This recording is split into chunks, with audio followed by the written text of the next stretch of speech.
One day, a certain parishioner asked me with a formidable question, "Father, is it really difficult to be a disciple of Jesus?"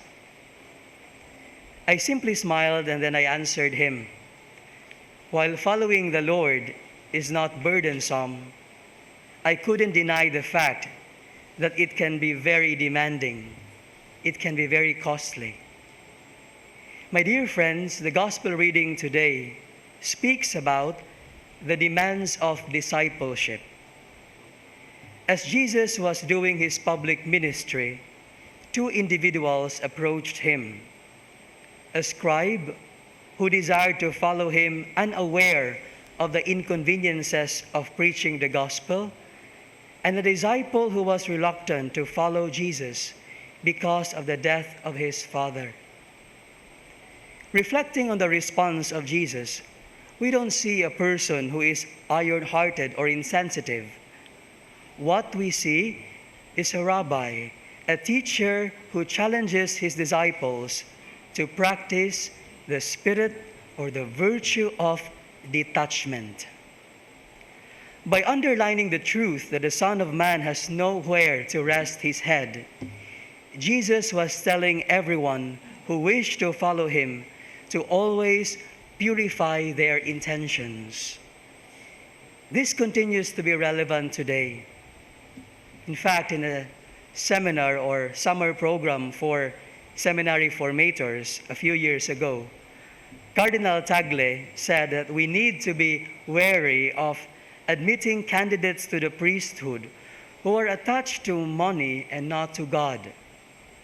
They choose the priesthood because they are only fascinated by the perks of priestly life. They become entitled to receive gifts without knowing how to give. My dear brothers and sisters, this will always be a challenge for us who have embraced the ministerial priesthood and the religious life, as well as for all of us who have received the gift of baptism. The spirit of poverty that Jesus lived out in a radical way will always be a challenge for us who are wounded by sin and who can be attached to this world. Do we practice detachment that we can have a space for God and for others? As priests, we are very much inspired when we see you, our lay faithful, who are never afraid to share your resources with the suffering members of the church. We see the members of this community, Oasis of Love, Nanay Diana and Tatay Dodong, who can be examples of discipleship. All of us need to practice a certain degree of detachment that we may realize that we are called to do an act of mercy to others, an act of charity, especially to those who are in need. Let us now focus on the answer of Jesus to the other disciple. "Follow me and let the dead bury their dead." My dear friends, this should not be understood as a sign of insensitivity or apathy on the part of Jesus. It is enough that we recall how Jesus expressed his solidarity with those who came face to face with the reality of death. Let us also remember one of the Beatitudes: "Blessed are those who mourn, for they will be comforted." Here, Jesus seems to tell the disciple not to allow the death of a loved one to hinder his constant mission to proclaim the gospel to all.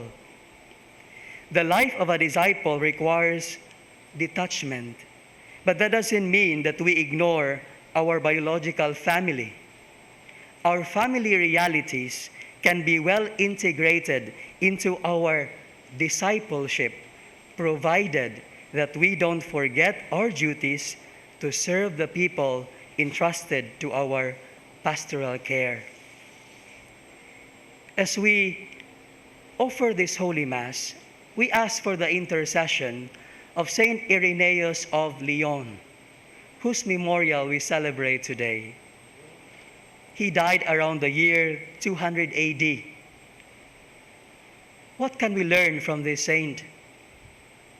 In this bishop and martyr, we learn that discipleship entails a good deal of struggle. For many years, he wrestled with an exclusive and elitist perception of Christianity. A group of people who were called Gnostics were gradually destroying the unity of the church through their preaching of dualism and reductionism.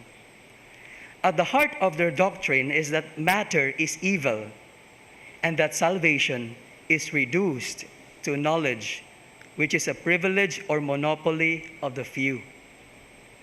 Saint Irenaeus was never attached to a status quo within the church that breeds corruption, division, elitism, and insensitivity to the plight of the poor. He denounced, therefore, the errors of Gnosticism.